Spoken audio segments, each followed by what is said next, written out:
Greetings everyone. Today we will start a new topic, branch of economics. In previous lecture we have studied about the meaning of economics. Now today we will understand the meaning branch of economics. There are two branches of economics. Main branches are two, microeconomics and the macroeconomics. जो हमने हमारे subjects हैं microeconomics and the macroeconomics. Now what does it mean? क्या होती है micro and macro? Microeconomics यानी कि the word micro is derived from the Greek word micros, which means small. क्या मतलब होता है इसका? Small. ठीक है? Macroeconomics derived from the Greek word macros, which means large. क्या मतलब है इसका?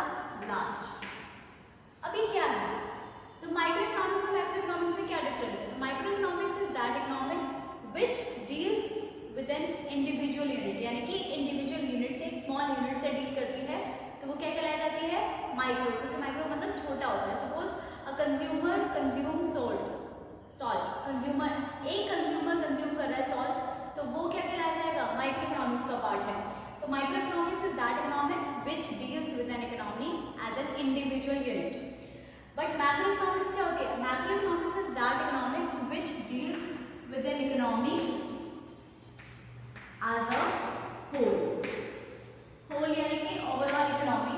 सपोज इसके अंदर हम डिमांड के बारे में पढ़ते हैं. इसके अंदर हम किसके बारे में पढ़ेंगे?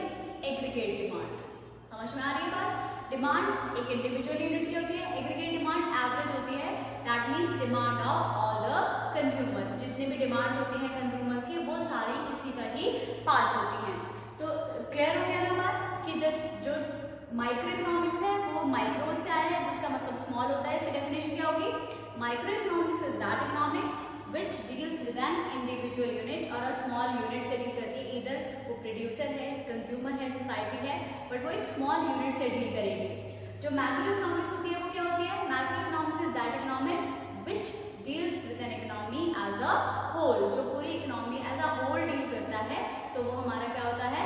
मैक्रो इकोनॉमिक्स होता है. समझ में आया बात? तो it is a micro and the macro economics. अब हम बात करते हैं इनके बीच के डिफरेंसेस की. तो जो माइक्रो और मैक्रो के बीच में डिफरेंस होगा वो क्या होगा? Micro economics is that economics which deals with the level of an individual and it deals with the economy as a whole. दूसरी चीज क्या होती है कि अगर हम इसमें कोई भी चीज डिटरमाइन करते हैं, किसी भी चीज को डिटर्मिनेशन करते हैं, तो किस में करेंगे? एक इंडिविजुअल यूनिट में करेंगे. जबकि जो हमारा उसके अंदर होता है डिटर्मिनेशन होता है, वो एक नेशनल लेवल पे होता है, यानी कि एज अ होल होता है. सपोज यहाँ पर हम एक इनकम ऑफ अ कंज्यूमर के बारे में पढ़ रहे हैं, तो यहाँ पर हम किसके बारे में पढ़ेंगे? नेशनल इनकम के बारे में पढ़ेंगे.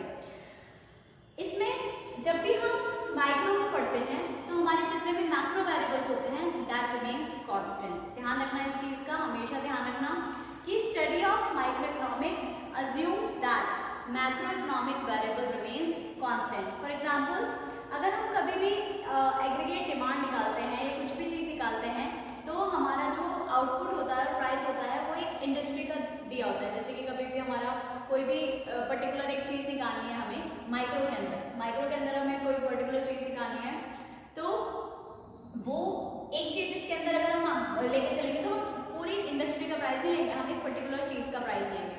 बट यहाँ पर क्या होता है? यहाँ पर पूरी इंडस्ट्री का प्राइस लिया जाता है.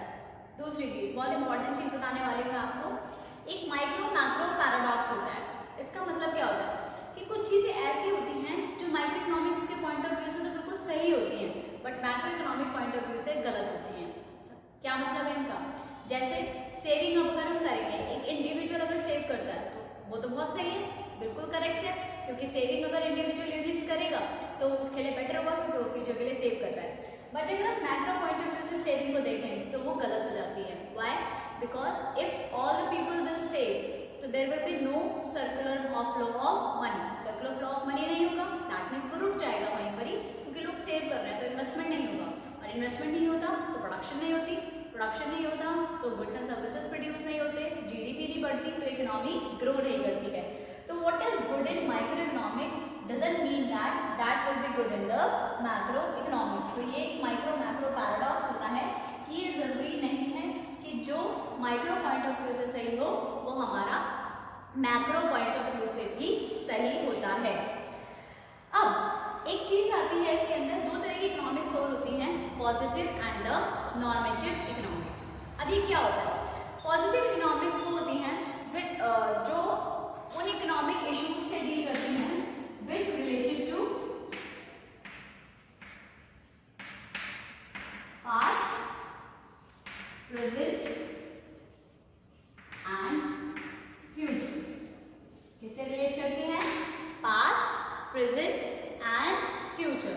That means what is going, क्या चल रहा है, क्या हो चुका है और क्या होने वाला है, वो हमारी क्या होती है? पॉजिटिव इकोनॉमिक्स होती है। दैट मीन्स पॉजिटिव इकोनॉमिक्स में हम ये पढ़ते हैं कि व्हाट इज, मतलब हम फैक्ट्स देखते हैं। जैसे कि फॉर एग्जांपल, मैं आपको एक एग्जांपल देती हूँ। On the eve of independence poverty in India affected large percentage of population then now. That means अगर हम बात करें कि on the eve of independence, independence के टाइम पे जो पॉवर्टी है वो ज़्यादा इफेक्ट हुई थी अब के मुकाबले। अब के मुकाबले क्या हो रही है? ज़्यादा इफेक्ट हुई थी। तो इसका मतलब क्या है? इसका मतलब क्या है? इसका मतलब ये है कि जो पॉवर्टी है वो हमारी पहले के मुकाबले अब ज़्यादा हो गई या पहले के मुकाबले अब कम हो गई। तो ये फैक्ट है, ये कोई ऐसा नहीं है कि कोई हम जज कर रहे हैं, ये फैक्ट होता है। तो पॉजिटिव मतलब है कि व्हाट इज गोइंग ऑन।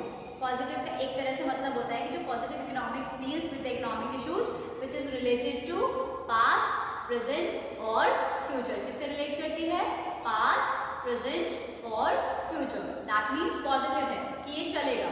जैसे मैंने आपको एग्जांपल दिया पॉवर्टी का, इस तरह के एक एग्जांपल और देती हूँ कि जैसे for example 22% of India population is absolutely poor. Correct है, बिल्कुल करेक्ट है, करेक्ट स्टेटमेंट है। तो ये पॉजिटिव इकोनॉमिक्स का पार्ट है क्योंकि ऑब्वियस है 22% of India's population is absolutely poor. That means बिल्कुल करेक्ट है, बिल्कुल पुअर है। तो ये सारी चीजें आपको ध्यान में रखनी है कि जो पॉजिटिव का मतलब क्या होता है? पॉजिटिव स्टेटमेंट्स या पॉजिटिव इकोनॉमिक्स वो इकोनॉमिक्स होती है which is related to past, present और फ्यूचर। अब इसकी कुछ कैरेक्टरिस्टिक्स होती हैं पॉजिटिव इकोनॉमिक्स। क्या कैरेक्टरिस्टिक्स होती हैं? सबसे पहला तो ये एनालाइज करता है economic behaviour of the people which is related to past, present और फ्यूचर। जो मैंने अभी आपको बताई है कि इसके अंदर वो सारी स्टेटमेंट्स पढ़ी जाती हैं जो किससे रिलेट होती हैं? पास्ट, प्रेजेंट और फ्यूचर। सबसे दूसरी बात, these statements are based on facts and the figures. Very important part. किस पे बेस्ड होती हैं? Facts and figures. जो मैं बोल रही हूँ उसको ध्यान से सुनिएगा। These statements are based on facts and the figures. मतलब कोई assumption नहीं है इसमें, कोई चीज है, सिर्फ किस पे बेस्ड है? Facts और figures, यानी कि करेक्ट स्टेटमेंट होती हैं, हमारे facts होते हैं, figures होते हैं जिसपे ये बेस्ड होती हैं। दूसरा होता है कि these statements are verifiable. That means इसको वेरीफाई किया जा सकता है। क्यों वेरीफाई किया जा सकता है? क्योंकि इसके अंदर क्या है? इसको वेरीफाई इसलिए किया जा सकता है because it is based on the facts and the figures. Verifiable होता है नेचर में। नेक्स्ट कैरेक्टरिस्टिक्स होती है these statements do not reflect any value, judgment और opinion. Very important चीज, these statements do not reflect any value, judgment और opinion, यानी कि इसमें कोई opinion नहीं निकलता पॉजिटिव में क्योंकि ये तो करेक्ट स्टेटमेंट है। कोई आप राय नहीं दे सकते कि यार ऐसा था कि 22% of India's population absolutely poor है, हो भी सकती है, नहीं भी हो सकती। नो, ये करेक्ट स्टेटमेंट है, इसीलिए आप इसमें क्या नहीं कर सकते? इसमें आप कोई वैल्यू, जजमेंट या फिर ओपिनियन नहीं दे सकते हो। समझ में आ गई बात? Positive economics which relates to the facts and the figures which relates to the past, present और द फ्यूचर। इसमें आप ओपिनियन, कोई वैल्यू, जजमेंट नहीं दे सकते हो। अब हम बात करते हैं कौन सी? Normative economics. नॉर्मेटिव इकोनॉमिक्स होता है it deals with the statement which is what ought to be, what ought to be. That means क्या हो सकता है, क्या होना चाहिए, वो किसके अंदर आएगा? नॉर्मेटिव इकोनॉमिक्स के अंदर आएगा। क्यों आएगा? क्योंकि नॉर्मेटिव इकोनॉमिक्स का मतलब क्या होता है? What ought to be. That means ये रिलेट करता है ओपिनियन से। अभी तक हमने बात करी ना, पॉजिटिव के अंदर हम कोई ओपिनियन नहीं दे सकते, बट हम नॉर्मेटिव के अंदर ओपिनियन दे सकते हैं, ये वैल्यू जजमेंट कर सकते हैं। फॉर एग्जाम्पल एक डिबेट हो रही है कि भाई पॉवर्टी को कैसे रिमूव किया जाए। अब पॉवर्टी कितनी है, ये तो पॉजिटिव स्टेटमेंट है, but how can we overcome the problem of poverty, poverty की प्रॉब्लम को कैसे हम ओवरकम कर सकते हैं, ये हमारा कौन सा स्टेटमेंट होगा, नॉर्मेटिव, बिकॉज इसके अंदर क्या आएंगे, वैल्यू जजमेंट, ओपिनियंस आएंगे लोगों के कि भाई क्या करना चाहिए। कोई कहेगा पॉपुलेशन कम करनी चाहिए, कोई कहेगा नेशनल इनकम राइज करना चाहिए, कोई कहेगा पर कैपिटा इनकम रेज करनी चाहिए, तो सबके अलग अलग ओपिनियंस हो गए ना। तो इसीलिए जो नॉर्मेटिव इकोनॉमिक्स होता है वो किसका पार्ट होता है, ओपिनियन, इसके अंदर क्या आती है, वैल्यू जजमेंट या फिर opinions. It doesn't depend upon the facts and the figures, किस पे डिपेंड नहीं होता, फैक्ट्स और फिगर्स पे डिपेंड नहीं होता है। जैसे कि फॉर एग्जांपल मैं आपको एग्जांपल देती हूँ, नरेगा, कोई भी मनरेगा आपने सुना होगा, national rural employment guarantee act will one day bring an end to the problem of unemployment in the country. ये क्या कह रहा है कि मनरेगा की स्कीम है कि एक दिन अनएम्प्लॉयमेंट खत्म हो जाएगी, कोई नहीं है, सिर्फ ये प्लानिंग है कि अनएम्प्लॉयमेंट क्या हो जाएगी, खत्म हो जाएगी। तो it is just a programme, it is just a plan, कि उनके ओपिनियंस, उनकी वैल्यू जजमेंट है कि उसको हम खत्म कर सकते हैं। क्लियर हो रही है बात। अब इसकी कैरेक्टरिस्टिक्स क्या होती है, सबसे पहली बात, these statements involve value judgement, बताई मैंने आपको बात, ये स्टेटमेंट क्या इन्वॉल्व करते हैं, value judgement. These statements lead to controversies and the debates. Debates होती है इसमें, क्योंकि जब वैल्यू जजमेंट होगा तो क्या होगा, controversies होंगी और debates होंगे। These statements indicate opinions. Opinions लिख लेंगे इसके अंदर, ठीक है। And these statement reflects what ought to be. That means इसके अंदर क्या होना चाहिए, कैसे होना चाहिए, वो सारी चीजें इसके अंदर रिफ्लेक्ट होती हैं। तो ये आपके कौन से स्टेटमेंट हुए, नॉर्मेटिव स्टेटमेंट्स। अगर आप इसके बीच में डिफरेंस बताओगे पॉजिटिव और नॉर्मेटिव में, तो वो क्या होगा, positive economics relates to the economic issues which relates to past, present and future. Normative economics क्या होगा, which relates to the economic issues which has not been done right now, हुए नहीं है, सिर्फ वो क्या हो रहे हैं, प्लान्ड है। अगर इसकी बात करें स्टेटमेंट्स की, तो इसके अंदर क्या आता है, what is, what was and what will be, क्या है, क्या होगा, क्या हो गया, तो वो सारी चीजें इसके अंदर आती हैं। तो इसके अंदर क्या आता है, व्हाट और टू बी, क्या आता है, व्हाट और टू बी। अब जो पॉजिटिव मतलब ऐसा होता है कि जो पॉजिटिव स्टेटमेंट्स के जो स्टेटमेंट्स होते हैं, पॉजिटिव इकोनॉमिक्स के जो स्टेटमेंट्स होते हैं, they are not necessarily mean that true ही होंगे, कभी कभी ये क्या हो सकते हैं, सही भी हो सकते हैं और गलत भी हो सकते हैं। बट जो वहाँ पर होता है, हम यहाँ पर जो नॉर्मेटिव स्टेटमेंट होते हैं वो कैन नॉट बी ट्रू और फॉल्स, क्योंकि आप ट्रू और फॉल्स, सच और गलत तो बता ही नहीं सकते ना नॉर्मेटिव में। यहाँ तो बता सकते हो, हमने बोला कि पॉपुलेशन बढ़ गई है, तो या तो सही है या गलत है, बढ़ गई है, बट पॉपुलेशन बढ़ गई है ये तो करेक्ट स्टेटमेंट है, बढ़ रही है, बट कितनी बढ़ रही है तो सही या गलत हो सकता है। बट नॉर्मेटिव में कि कैसे आप पॉपुलेशन को कंट्रोल करोगे, तो बहुत सारी चीज़ें आपको पता चलेंगी, तो उसमें आप सही और गलत नहीं बता सकते हो, ट्रू और फॉल्स नहीं बता सकते हो, तो वहाँ पर ट्रू और फॉल्स नहीं होगा। गॉट इट, समझ में आ गया अच्छी तरह से।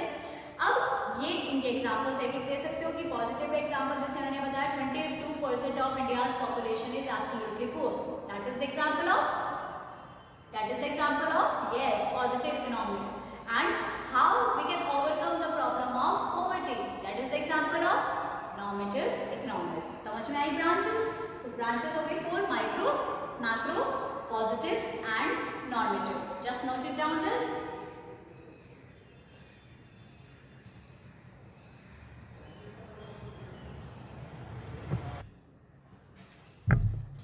Yes. Now we'll start about what is an economy. क्या होती है इकोनॉमी? इकोनॉमी क्या है? People perform different economic activities to earn their living. हर कोई कुछ ना कुछ काम कर रहा होता है अपने को, अपने लिविंग करने के लिए, कमाने के लिए, जीने के लिए कुछ ना कुछ काम करना पड़ता है। Like teacher go to school, क्यों जाता है? Obvious है, for the money. Doctor patient को ट्रीट क्यों करता है? Obvious है, because for the money. तो इकोनॉमिक एक्टिविटी का मतलब क्या होता है? जैसे हम पढ़ भी चुके हैं कि इकोनॉमिक एक्टिविटी वो एक्टिविटी होती है which is done to earn the money, जो किस लिए की जाती है? मनी को अर्न करने के लिए की जाती है। तो यहाँ पर जो मैंने लिखा है ये people perform different economic activities to earn their living, तो वो एक इकोनॉमी में रहते हैं। तो उसको अगर हम पढ़ें तो of an area on their living. Economic एक वो सिस्टम है जहाँ पर लोग कुछ ना कुछ काम करते हैं जो अर्न देयर लिविंग। काम किस लिए करते हैं? ऑब्वियसली अपने लाइवलीहुड के लिए, अपना जीवन बसर करने के लिए, इसीलिए काम किया जाता है। ऐसा कोई नहीं है कि कोई चैरिटी के लिए करता है, ऐसे चल भी नहीं सकता काम। तो हमें किसी न किसी इकोनॉमिक एक्टिविटी में एंगेज रहना पड़ता है। तो उसी को हम क्या कहते हैं? इकोनॉमी कहते हैं। अब इकोनॉमी जो होती है वो टू टाइप्स की होती है, एक तो सिंपल इकोनॉमी होती है और एक कॉम्प्लेक्स होती है। वर्ड से ही समझ में आ रहा है, simple and the complex. Simple means जहाँ पे हर चीज सिंप्लिसिटी में चलती है, दैट मीन्स वहाँ पे ज्यादा रिच एंड पुअर में डिफरेंसेस नहीं होते हैं, rich becomes more richer and the poor becomes more poor वाली कंडीशन नहीं होती है, सबकी इनकम एक जैसी होती है। तो वो हमारी कौन सी इकोनॉमी होती है? Simple economy. अगर हम बात करें सिंपल इकोनॉमी की, तो इसमें क्या है? Income level of the people is very low. Income level कैसा है? बहुत ही कम होता है। जबकि कॉम्प्लेक्स में क्या होता है? Income level of the people is very high. जितनी ज्यादा इनकम बढ़ती चली जाएगी उतना सिस्टम कॉम्प्लेक्स होता चला जाता है। ये है क्योंकि जितनी इनकम रेज होगी उतनी डिमांड बढ़ेगी, और जितनी डिमांड बढ़ेगी उतना ज्यादा हमें प्रोडक्शन करना पड़ेगा, और उतनी ज्यादा इनकम जनरेट होगी। तो ये सिंपल जो सिस्टम है वो कैसा बन गया? कॉम्प्लेक्स। तो सिंपल और कॉम्प्लेक्स में क्या डिफरेंस हुआ? सिंपल वहाँ जहाँ पर जो हमारी इकोनॉमी होती है, इनकम लेवल होता है वो बहुत ही लो होता है, और कॉम्प्लेक्स क्या है? जहाँ पर income level of the people is very large. यहाँ पर सिंपल इकोनॉमी होती है जिसमें वांट्स क्या होती हैं? मल्टीपल होती हैं बट बहुत ज्यादा नहीं होती हैं। वांट्स क्या है? मल्टीपल है बट बहुत ज्यादा नहीं होती हैं। सिंपल इकोनॉमिक्स में क्या होता है? जो हमारी वांट्स होती हैं वो मल्टीपल होती है बट इनॉर्मस नहीं होती, बहुत सारी नहीं होती। बट कॉम्प्लेक्स में क्या होता है? वांट्स हमारी बहुत ज्यादा होती हैं, मल्टीपल्स में होते हैं, इनॉर्मस होती हैं। इसमें म्यूचुअल इंटरडिपेंडेंसी नहीं होती है, और इसमें म्यूचुअल इंटरडिपेंडेंसी बहुत ही ज्यादा हाई होती है।